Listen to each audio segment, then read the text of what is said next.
Hello, everyone, and welcome back to another episode of Youth Vibes.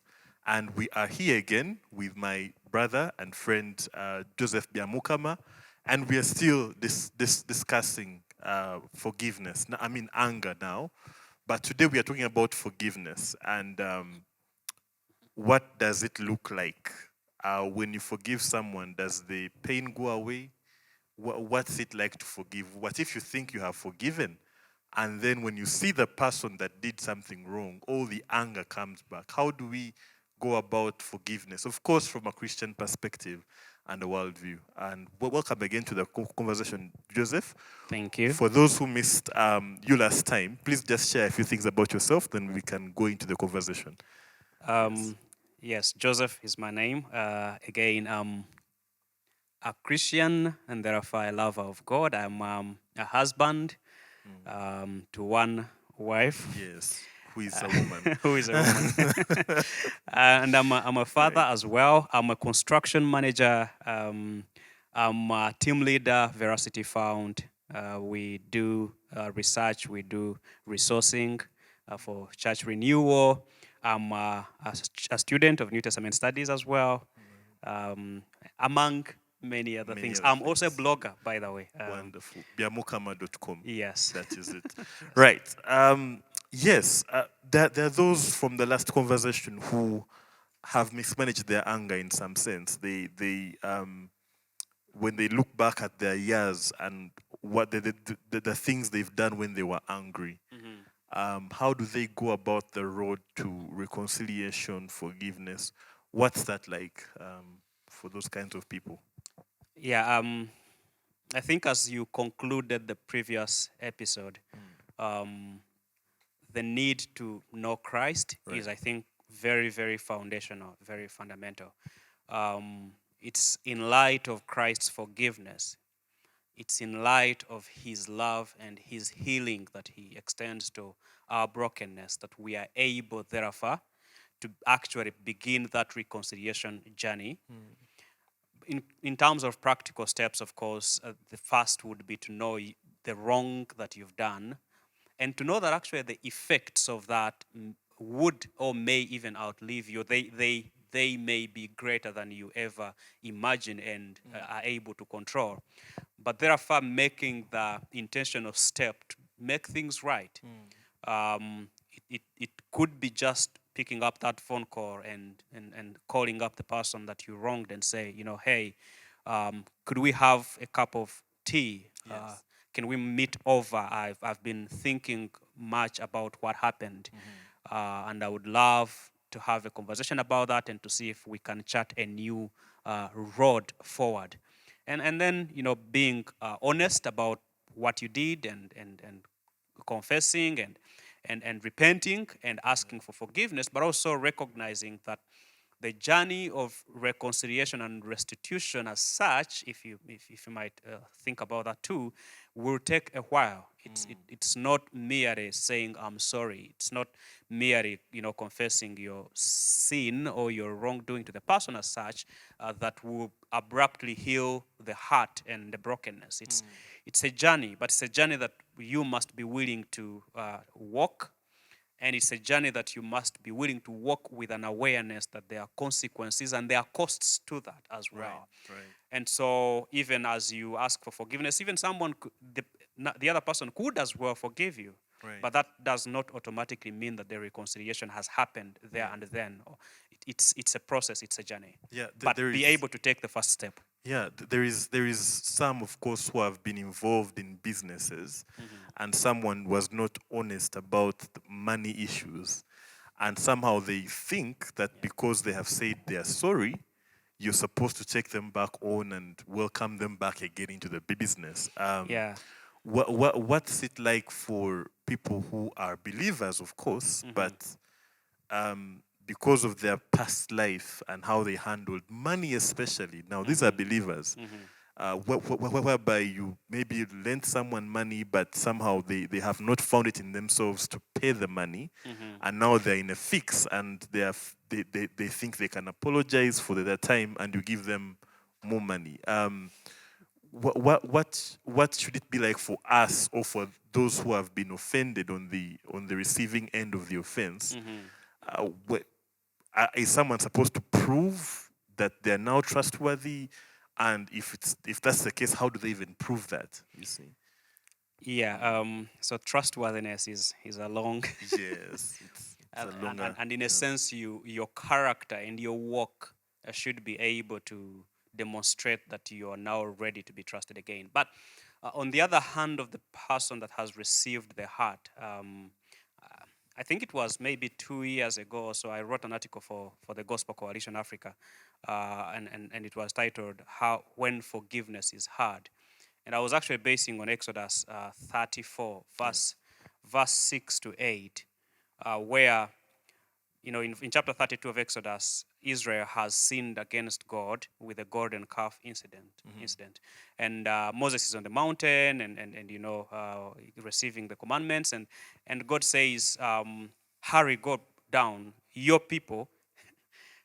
That's a bit sort of interesting that God calls them your people. Your people. Previously, they were my people, but now your people your people have have sinned, done yes. what is an abominable, an abomination. What is abominable, and so Moses, in a sense, has to come back down. But God tells him, "I will wipe them out, um, of the face of the earth, and I will make you, Moses, into a great nation."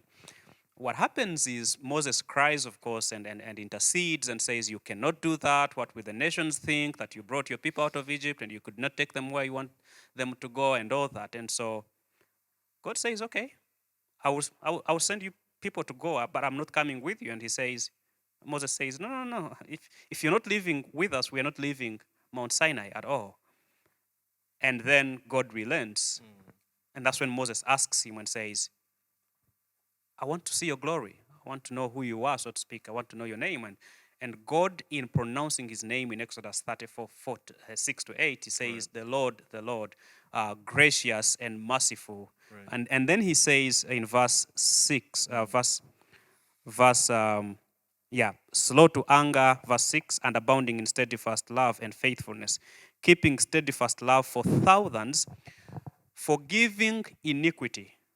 That's how the ESV translates it, and many other versions translate it. But the idea of forgiving, or nasa, what would be the Hebrew word, would do much more, speaking of lifting or bearing up the burden or carrying someone's weight. And so in essence, God is identifying himself with that participle, forgiving, as one who carries the consequences of the sins of the children of Israel. And the idea of forgiveness carries within it the ability to bear the weight or the consequences of the person who has offended you. Because you see, when you offend me, there are two ways. When I forgive you, there are two ways about that. One, either you pay For what you've done, or I pay. You see, but when I say I have forgiven you and I do not demand you to pay, what I'm saying is I will bear the consequences of your actions. It's just like when I lend you my car or my bike, so to speak, and you crush it.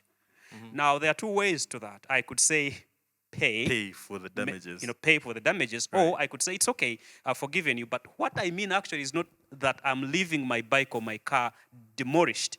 What I'm saying is I will reach out my pocket and meet the cost, to that. And that's what God is saying in Exodus 34, verse 6, that you, Israel, have sinned and done all that you've done, but for me to extend my graciousness and forgiveness and live amidst you as a holy person, I will have to pay the cost of your sin. Wow.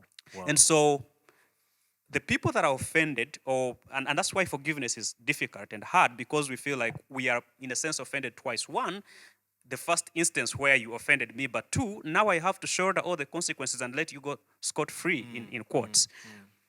But then we have to be at that place to be able to say, you know what? I forgive you. It's not as simple as that. It simply means I am willing to meet the cost for the wrong that you've done. Wow. Now, the society we have is not operating much on that principle as such. We are a vengeance, I might put it, a vengeance-driven society. If you did wrong, then you must pay. I'm exacting vengeance from you. We are altogether throwing mercy through the window. We are letting go of grace. We are letting go of the idea of principle of forgiveness. And yet, I think, and as Timothy Keller, Reverend Timothy Keller of Redeemer Presbyterian Church in New York would say, the very vitality of justice comes from a society that forgives. It's when you understand the value of forgiveness that justice can even make more sense. Wow. But again, that reconciliation journey will take place too, as well. And again, to say forgiveness, we are not necessarily saying you shouldn't be, there shouldn't be justice or anything of that sort. But it's to see that actually justice and forgiveness are two crucial ingredients in how society runs, but also how relationships go. Amazing, amazing. There is this whole mentality in not really a mentality actually. I don't know what I mean. I would say it's the gospel's account of what Christ said about this. He said, if your neighbor strikes you on one cheek, turn the other cheek. And if I think they take your cloak, also give them something else. If the extra mile that Christ comes at with this thing, because he begins by saying, it has been said to you, an eye for an eye. Yeah. But I tell you that, I would imagine, how is that possible? Like, was Christ actually tolerating, perpetuating abuse in the name of turning the other cheek, or there is more going on there? So I think there is more going on there. But you notice that the idea of turning the other cheek is Bearing the cost. bearing the cost, but also it's a decision that you who is suffering makes. Not what the other person or any other person outside the makes offender for has you. done. It is you, the offended. It is you, the offended, who makes that choice. And in a sense, it's what Christ is saying is that you do not live by the retaliation principle. Wow. How do you call it? The principle of vengeance, Yes. the principle of an eye for an eye. He's saying, as children of God, as children of He who has loved you in your worst state, He who has loved you even when you were enemies to Him. As children of such, you do not live on a retributive principle. Wow. You're not, in a sense, a resounding board. That once they hit, you hit Yes, back. you hit back. Yes. But you live by a greater principle. And this is the upside down principle of the kingdom. That there is power in weakness.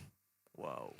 That there is strength, so to speak, in not being able to take up the sword. And so Christianity has, progressed until now as a faith of love and kindness and mercy, and non-retributive faith. It's a faith of the cross where the king is crucified For the sins of his people. for the sins of his people. Wow. That the just dies on behalf of those who condemn him and the unjust.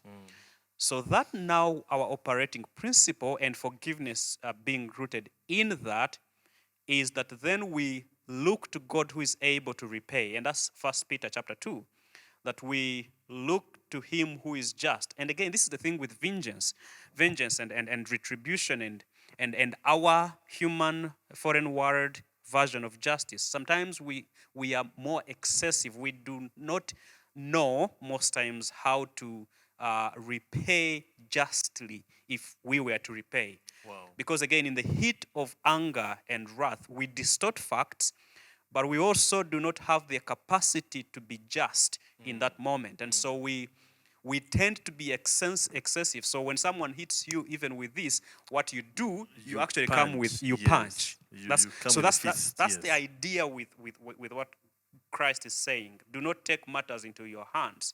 He's not saying do not pursue justice. Indeed, Romans 13 would have something to say about that. The government Holds the holds sword. the sword. Yes. It's actually Paul calls it God's deacon. If you would see how he phrases it, it's God's servant. And so there is a role for justice, and we cannot live in a society without any form of justice. But on an individual level, we cannot pursue justice in our own hands. Right.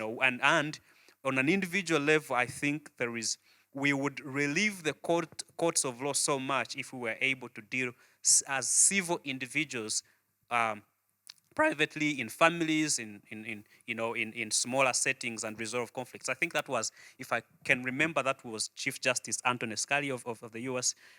Supreme Court, who had mentioned the fact that if the church and the individuals were to do their duty rightly in terms of forgiveness, in terms of reconciliation and all that, the courts of law would have less to deal with. Wow. And so when we move out forgiveness out of our private lives, out of our day-to-day interactions, out of our families, then the courts of law will have no option but actually to be overwhelmed and have to deal with every nitty-gritties as such that come before them.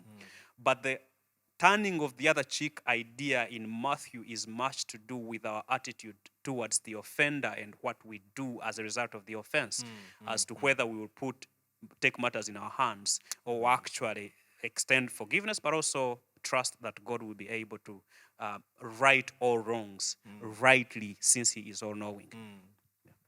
Well, the other part about forgiveness, I think the difficult bit of it is we sort of have a mental framework in our heads that these are the list of offenses which are easily forgivable. These are the ones that I can easily let go of. Yeah. However, this one here, this one where is where you've crossed the line. Yeah. This is unforgivable. So I would also imagine that forgiveness is a journey. It is. In a sense. It's not that I dealt with that once and for all. It's more or less as if I am growing towards this, and the more I grow to knowing Christ more and more, is the more I'm able to appropriate the forgiveness to those who hurt me. Yeah. But then also, there is the fact that part of what it means to grow in Christ is the growing sensitivity. Yes. Because some think that the more mature you are as a believer, the more easily this should come. Yet it's the other way around. Like the more mature you are, is the more sensitive you are to evil and injustice and sin. Yeah. And so let us just to talk about for a little bit that dynamic, that being a Christian does not excuse you from dealing with this. It almost gets you even right in the heat of the moment, in the grand scheme of things, where you're daily having to face the issues around you. Yeah. And yet it also gives you the impetus, doesn't it? The divine drive for you to actually let out the hand and feed the ones who hurt you. I think it's Romans either 13 or 14 that talks about if your enemy is hungry, feed him. Yeah. You'll You'll be heaping coals on them. So you talked about the forgiveness and the justice. Again, these two things keep coming up. They keep coming up. The fact that so forgiveness is a posture. It's not merely what you do, but it's a posture of of oneself and the heart and the mind. And so yes, it's a journey, but it is also saying, I myself am a sinner in so much need of forgiveness. Wow. That's Because usually when we want vengeance, before we know it and without knowing it, we're actually positing ourselves as righteous, self-righteous at that. But forgiveness is to say, you are human and you are broken, you are in need of healing as much as I am. Wow. Justice, on the other hand, is saying what has happened is wrong. There is an imbalance that has been introduced in the harmony and the relationship between us, and it needs to be righted. Now, the question, of course, is who writes it. On the one hand, there is what the courts of law might, to some extent, be able to write, but there is the just judge. And again, 1 Peter 2, God, Peter speaking of Christ, when he was reviled, he did not revile back, but he entrusted himself to the one who judges justly. Yes. And so Christians who understand forgiveness deeply understand justice deeply too. And you spoke about sensitivity. When you live in a place and in a world where injustice is all around us, you think about child trafficking, you think about abuses in homes, you think about the abuses of funds, you think about murder, you think about theft, you see all these things. You don't just take them simply or for granted as such. And that's what we mentioned in the last episode, the fact that there is a place for just wrath, for just anger. But Christians differ with non-Christians in how they should therefore be able to handle that. And concerning the question of these are things I can overlook, but you've crossed, or it's a walkoma. You've crossed. Yes, so it's You've crossed the line. when you come here, yes. You've crossed the line, and Yes. there is no forgiveness about that. So Peter approaches, when Christ teaches about forgiveness, Peter approaches him and says, "How many times should I forgive exactly? 7 times." And 7 would have been in the rabbinic tradition in Judaism and all that. 7 times would be many times to forgive someone. And when Christ says not necessarily 7, but 70 times 7 times. Okay, and what Christ is saying, as I mentioned before, is that forgiveness is a posture. It's not a calculation. It's not geometry. It's not mathematics. It's not standing with your calculator ready and say, that's Yes. one, That's- that's the second. Make a record and Making a record of yes, of wrongs. of wrongs. It's not that, because you're operating from a different principle again, where you are quite aware that your God died for you when you did not deserve it. Wow. And when you think about it, our crimes against him far outweigh any crime any person will ever commit against us. And think about this, that God is just and he's all knowing and he's impartial, as in he can weigh your crime very perfectly. But for us, we can actually wait, and we tend to do so imperfectly. And as we mentioned in the previous episode, the fact that there is what happens, but we tend to distort the significance of what has happened because, one, we are sinful, two, we are in the feast of the rage, we are in the midst of the heat and anger. And so we distort facts. God does not. And so the call for us to say, okay, yes, we can be justly angry, we can be justly indignant against what has happened around us and what is going on. But we can do that from the operation of forgiveness, and not just forgiveness for a certain number of crimes, or even for the certain depth of them, of saying this is larger or bigger for us than we can forgive. Yes. But actually that forgiveness and justice are not at odds. They are not contrary to one another, and that actually we can forgive and still let actually even the courts of law pursue their course and their journey. If there is murder involved, you haven't just broken the law of God as such. You haven't just broken the horizontal relationship that we have. You've also broken the law of the land. And so I should aim and should be able to forgive you, and the law of the land should take its course too. There are consequences. There are consequences about to what that. we do. Yeah. And the truth is, God will have to right that wrong as well in his own way. Amazing. Because some would think that if you have forgiven me, then why am I in court? Yeah. Why am I, but then we see David, that he sought the Lord with tears after the Bathsheba incident and praying that God would spare his child, but the child still died. Yet even though God actually forgave Yes. David, he did not shield him from the consequences of what happened. Yes. So yes, and that's true. Again, which is why the early, I think the early Methodist preacher in the U.S.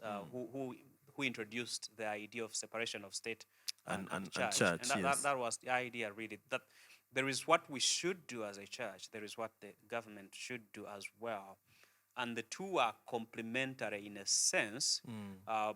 But there is what the government should be able to provide that the church can't, and there is what the church should be able to provide that the That the government can't. So government can't. there is Yeah. there is the mercy and the forgiveness that the church definitely must preach and exemplify. But there's the justice that the law of the land should as well demonstrate, and the two shouldn't be at odds against each other.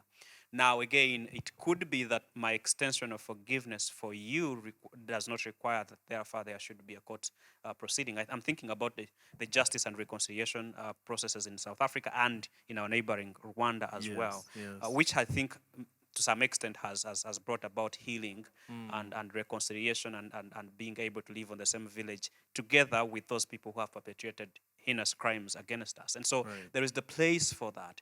But there is also a place for saying what was done was unjust and wrong and evil and should be, prosecuted and tried in the courts of the law. And there is nothing unbiblical about that. In fact, the end time or the last day is a day of, it's a court session. There will Right. be that prosecution as such. As we are discussing this, Joseph, there could be some out there who are thinking you are all talking about forgiveness and you perpetuating a victimhood culture where we are saying you ought to be known by the hurt that you have experienced. And so I would imagine, for example, in some countries right now, if you're a woman and you're black and you're gay, you deserve a hearing more than a white, straight male. You get what I'm saying? So Yeah. so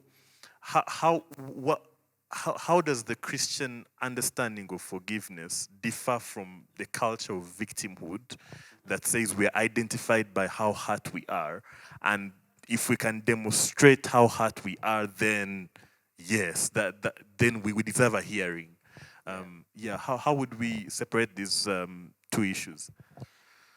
So maybe the first thing I would say about that is the fact that we need to listen. We should not invalidate the experiences of People that of people that have suffered a lot. that are suffering. I think Yes. so. We can't do that. The other thing I would say as well is that bitterness breeds bitterness. Grows. And the narrative out there, the non-Christian narrative, so to speak, in the world is a narrative of anger, as we hinted at in the first episode. The narrative of bitterness, rage, hurt that is not resolved. Because the thing is, there is a wound there are wounds that are introduced in the hearts of people when they suffer, when they suffer injustice or abuse or anything of that sort. And those wounds really hardly would be taken away by even the courts of the law. Now, again, the courts of law should have their they should do their duty. But healing can come from Christ and Christ alone. It does not come from a court It of law. doesn't come from the court of law. But the danger with finding identity in hurt, and especially past hurts, is that there's no time when you won't be hurt. And as the saying goes, hurt people hurt people. Those who are hurt will hurt others.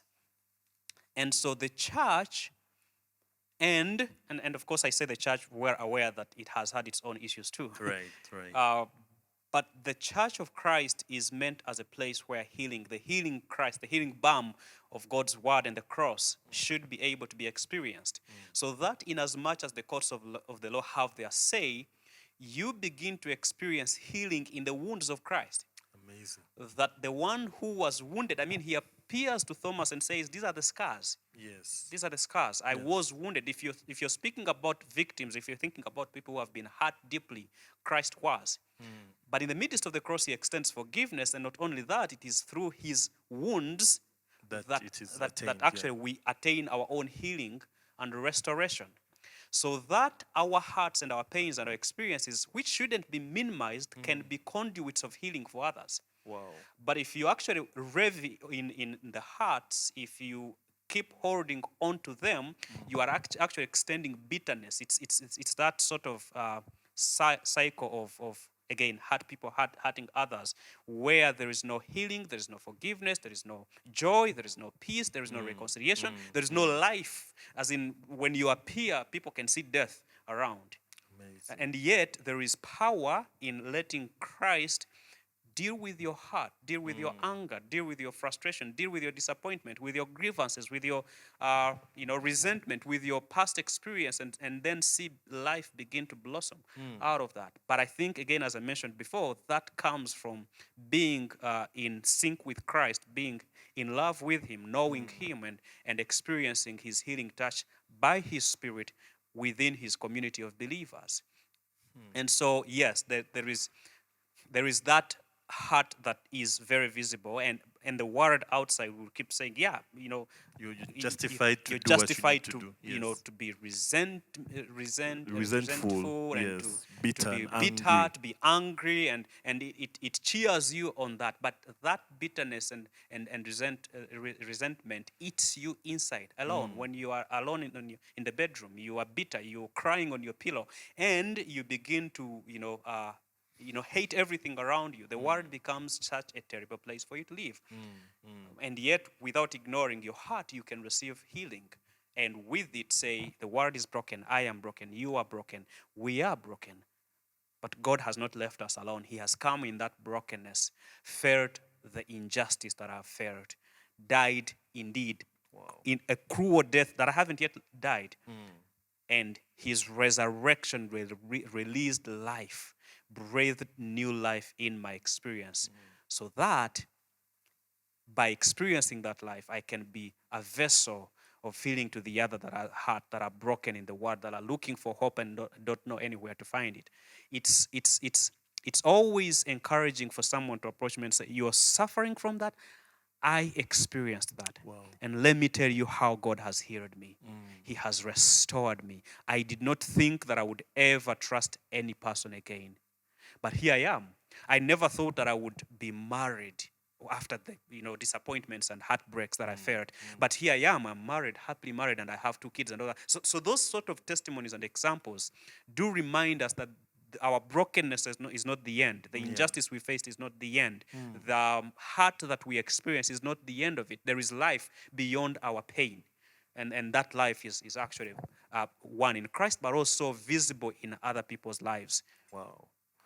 I think in line with that, someone has said that the Christian God or the Christian idea of God is the only God with scars. And for people who have been wounded in their past, or even right now as we speak, there's a sense in which when they come to God, it's not like God is this afar off who is aloof and in heaven and super transcendent and unable to connect and relate with our everyday hearts and our experience. That the God of the Bible is the God of the scars. He is the one who is near to the brokenhearted.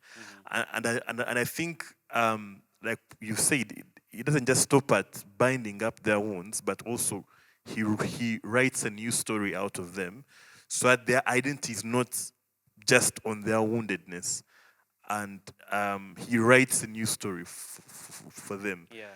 And the next part of the conversation I thought would be around community. How can we be a forgiving or forgiveness enabling community more than what we said online, a toxic community where we are always throwing darts at each other and trying to make our words as weapons. Yeah. How can not just the church, because everybody is involved in this, how can we be a healing, a forgiving community? Yeah. Yeah. Again, the first place is for us to know Christ. Yes. Yeah, that's the That's the place. the very yeah. first place. That you cannot give, as some would say, you cannot give what you What do you not do have. not have. What True. you don't have. And you mentioned the fact, so the people that have experienced pain and suffering understand God's healing experientially more. I would say experientially more than those that probably have not. And I think they are a bit more sensitive in terms of extending the arm of comfort. Again, 2 Corinthians 2, God comforts us with all comfort that we may be able to comfort those who are affliction. in Yes. affliction. And so we build forgiving communities by knowing God, by being forgiving people, by being people who know what forgiveness is. First, the forgiveness of God, and then the forgiveness of others. We build a forgiving community too, and a healing community when we build up, environments and spaces where people can be free, one, to confess their own sins, but also to receive forgiveness for their sins. I think and even in church, we tend to build a community of perfection, where I'm perfect. I mean, we are perfect. Yes, We are praise the great Lord. guys. Everybody Praise the Lord, is amen. okay. Yeah, And when we say praise the Lord, you quickly say amen. When I ask how are you doing, you quickly say I'm fine. I'm fine. You do not really, we do not maybe encourage people to say, man, I even slept without food, or I felt this problem, or I was wronged this way. And actually, the person who wronged me is just in the congregation too, lifting up those hands Holy to the hands. Lord, holy hands to the Lord. And so I think there have to be spaces where that healing can be extended. Now, those spaces might take on various forms. One of, you can have, say, women meetings or guys meetings where you can have conversations. Say, man, things are not going well in my life, in my family. I'm struggling with A, B, C, and D. And to see that actually the God who forgives us because we are sinners, and we cannot receive forgiveness if we do not, admit sin in our lives, but in the lives of our neighbors too. And if we are very, very sensitive that you can't even, why are you judging me? This sort of Right. idea of Yes. you can't tell me I'm wrong because you're being judgmental. Yes. You can't confront my sin because what I do is my private My business. Yes. You cannot create a forgiving and healing community with such kind of mentality. You cannot experience God's forgiveness if you do not confess your sin. That's again 1 John chapter 1. Right. If we confess our sins, he's He's righteous and faithful just and just to forgive us to our forgive sins. us. Yeah. And so a community where I can confess I am sinful, and not just say it generically, hey, we are all sinners. No, no, no, no, no. Personally, yes. I am broken in this A, B, C, and D. I am angry. I find myself angry at my wife, or I do not know how to treat my kid well, or how to respond in kindness to you. And being practical and being, specific with the things we are struggling with. If we can't do that, then we will have a plastic community where we all pretend Everything is okay. everything is okay, and therefore where we expect everyone should be perfect, and therefore if they are not perfect or meeting my standard of perfection, I am justified to unleash my wrath Right. and my condemnation against them. How dare they not meet my expectation? But the healing of Christ comes from a place of brokenness and on our knees.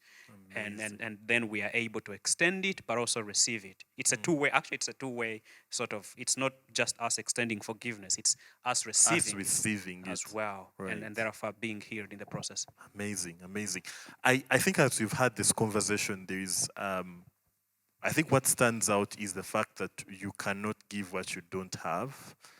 And if you have not yourself experienced the forgiveness which comes from knowing Christ as Lord, if you have somehow minimized your own offense and your own guilt and your own shame and sin, then it becomes impossible for you to extend the forgiveness to somebody else. And I know many of us are out there and have been Christians for a long time. We have known the Lord for a long time. But are you growing in forgiveness as well? Are you growing in the love for neighbor? Or are you actually not doing that? You see, we cannot talk about the love of God and not forgive our neighbor. That's an oxymoron, because once you have received it, then you can give it. For you to fail to give it to somebody else, it means you don't have it. So do you have Christ? Have you experienced that forgiveness that comes from knowing Christ? Or is it the case that it's all an abstraction for you and it's all in theory for you? May God have mercy upon us, and may God give us the grace to forgive and to extend that hand and to receive Christ above all else. Do contact us on the Youth Vibes team, and stay tuned for the next part of the episode. God bless you. I hope you enjoyed this session. Let's keep the conversation going. Hit the like button, subscribe, comment, and see you next time. Bye. You live the life I can never live. You died the death, all that I deserve. You rose to life and now you live. That's how you forgive. The measure of your love, that you came and died for us. Let us not forget. That's how you forgive. The measure